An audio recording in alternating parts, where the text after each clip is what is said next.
Right over here and over here, we have the occipital condyles, which are articulating with cervical vertebra number 1, which would be the atlas.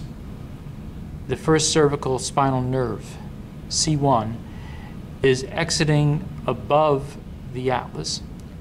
It is a relatively small spinal nerve, and this is where you would have C1 exiting. Then this is C2, this is the axis, and right above it we have spinal nerve C2 exiting. And then you have C3 and C4, and so you can see that this is the convention of naming the spinal nerves in this region. These spinal nerves, they don't remain separate from one another.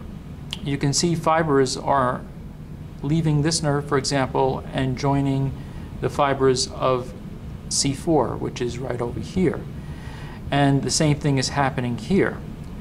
Now what this creates is a network of interconnecting fibers, and this network is referred to as a plexus.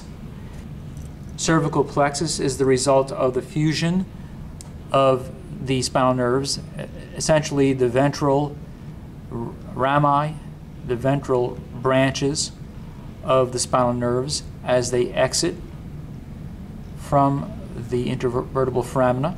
So here we have the cervical plexus, and it is formed by the fusion of C1, C2, C3, C4. We might also add that some fibers from C5 contribute to the cervical plexus.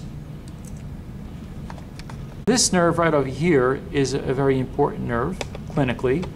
This is the phrenic nerve.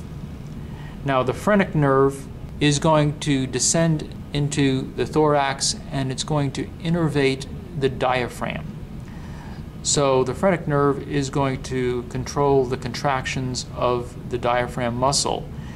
If there is damage to the cervical spinal cord up here, and you are damaging the neurons that form the phrenic nerve, the individual can no longer voluntarily control respiration by using the diaphragm muscle, and the respiration has to then be artificial.